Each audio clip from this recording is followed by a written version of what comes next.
Bonjour à tous, merci d'être aussi nombreux pour participer à ce premier épisode de notre nouvelle série Game of Pacte. On a voulu vous résumer en une série de 5 épisodes tout ce qui s'était dit dans le processus législatif sur l'épargne retraite de la loi Pacte. On est là pour vous parler de ça.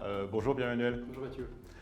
On va vous résumer tout ça. On est bien sûr dans l'attente de toutes vos questions. Vous pouvez, pour les poser, utiliser le petit module qui s'affiche à gauche de votre écran. On répondra à toutes celles-ci via notre blog partageduprofit.com au terme de la diffusion des 5 épisodes.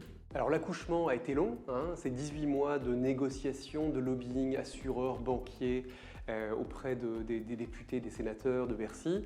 Ça a commencé en mars 2018, on est maintenant en septembre 2019.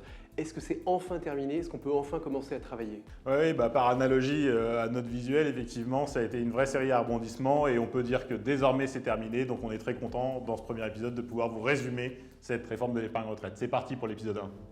La bonne nouvelle, c'est qu'au 1er octobre 2019, les nouveaux produits d'épargne retraite vont pouvoir être commercialisés.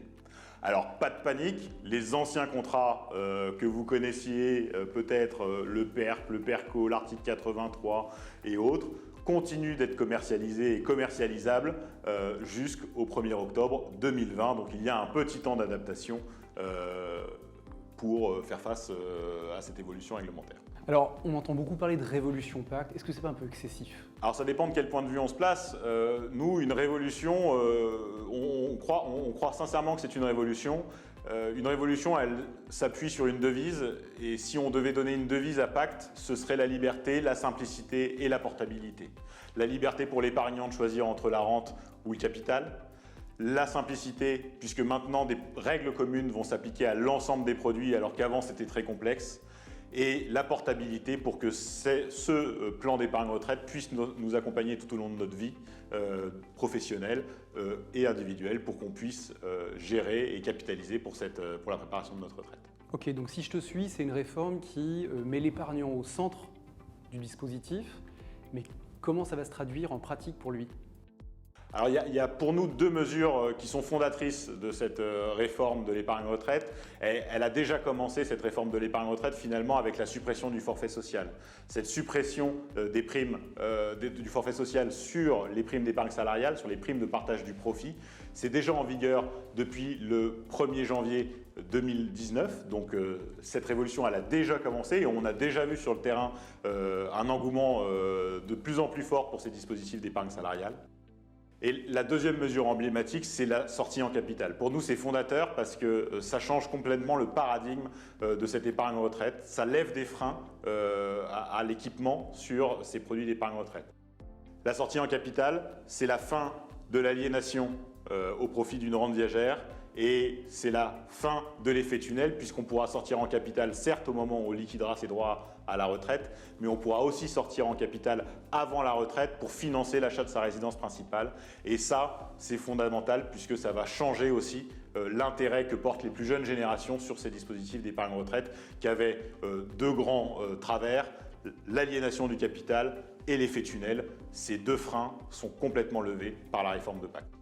Ok, je comprends. Donc, il y a une incitation forte au niveau de l'entreprise pour mettre en place des solutions de partage du profit et une capacité pour l'épargnant de s'approprier ces solutions avec une épargne dont il a l'utilisation, dont il a la capacité à mobiliser. En chiffres, ça donne quoi? Les chiffres précis, on verra ce que ça donnera demain. En tout cas, le gouvernement, lui, il a son idée. Le gouvernement, il nous dit qu'il va passer cette épargne retraite aujourd'hui à 200 milliards d'euros. Il va l'emmener à 300 milliards d'euros en 2022. Ça correspond à un triplement de la collecte sur ces produits, donc il a des grandes ambitions. Mais nous, on pense qu'effectivement, parce qu'on a des réformes structurelles et emblématiques assez fortes, que ça va changer considérablement l'environnement et le paradigme vis-à-vis de ces produits, on pense qu'on peut aller beaucoup plus loin que ce triplement de la collecte. Puisque ça va être, l'entreprise va être mobilisée, largement mobilisée pour accompagner ce développement de l'épargne retraite et l'individu aura une plus grande liberté, une plus grande souplesse dans l'utilisation de cette épargne. Ok, mais un forfait social à 0%, une sortie en capital plutôt que de la rente, est-ce que ces 2 paramètres, ça suffit pour une ambition aussi forte? Alors oui, tu as raison, ce sont des paramètres. C'est des réformes paramétriques qui sont importants. Mais au-delà de cette réforme paramétrique, il y a une réforme structurelle qu'il faut voir et qu'il faut toucher du doigt dans Pacte, c'est la structure du plan d'épargne retraite. Pour vous l'illustrer, on distingue deux modalités de souscription. Le PER, le plan d'épargne retraite, va pouvoir être souscrit dans le cadre de l'entreprise ou dans un cadre individuel. On appellera le plan d'épargne retraite d'entreprise le PERE et le plan d'épargne retraite individuel le PERIN pour la simplicité de l'exemple. Chacun de ces deux dispositifs vont avoir trois compartiments. Un premier compartiment qui est un compartiment dit individuel qui, pour là aussi simplifier un peu le schéma, correspond à ce qu'on appelait autrefois un PERP ou un Madelin. Un compartiment 2 qui correspond au compartiment collectif qui accueillera, on va le voir, ce qui relevait hier des dispositifs plan d'épargne retraite collectif, le PERCO. Et un compartiment 3 qui est un compartiment catégoriel, obligatoire, pour là aussi la simplicité de l'exemple, correspond à l'ancien article 83. La subtilité dans cette structure, simplifiée puisqu'il n'y a plus qu'un seul plan d'épargne retraite, même s'il est soit souscrit dans le cadre de l'entreprise, soit souscrit à titre individuel, c'est que le PERE pourra avoir les trois compartiments actifs. C'est important, ça veut dire que les trois compartiments vont pouvoir être alimentés par les versements qu'on va voir après. En revanche, le plan d'épargne retraite individuel, seul le compartiment 1 pourra être alimenté. Les deux autres compartiments seront des compartiments dits passifs, autrement dit, ils ne pourront accueillir que des transferts qui viendront d'anciens dispositifs ou d'un autre PER. Et cette logique de transfert entre PER est importante puisqu'elle est portée dans la loi, elle est importante et elle respectera la correspondance entre les compartiments, c'est-à-dire que les sommes qui étaient logées dans un compartiment 3 d'un PERE iront dans un compartiment 3 du PERIN. Les sommes du compartiment 2 dans le compartiment 2 du PERIN et le 1 dans le 1. Donc il y a une étanchéité des compartiments entre eux dans toute la durée de la vie du produit. Ok, donc si je comprends, demain on n'a plus des milliards de produits mais un seul produit, le plan d'épargne retraite, qui aura deux modalités de souscription, soit via l'entreprise, soit à titre individuel, et chacun de ces produits aura bien les trois compartiments qui auront, j'imagine, chacun leurs règles spécifiques. Absolument. Derrière cette logique de compartiment, il y a une logique d'alimentation pour commencer et une logique de restitution.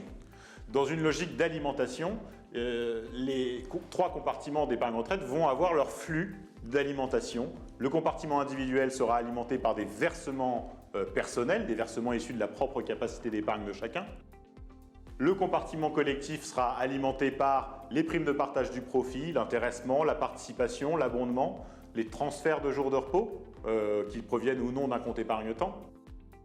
Et le compartiment catégoriel, lui, sera alimenté par des versements obligatoires, ces cotisations obligatoires versées par l'entreprise ou les salariés qui sont prélevés sur le salaire chaque mois quand il y a un régime de retraite supplémentaire de type article 83.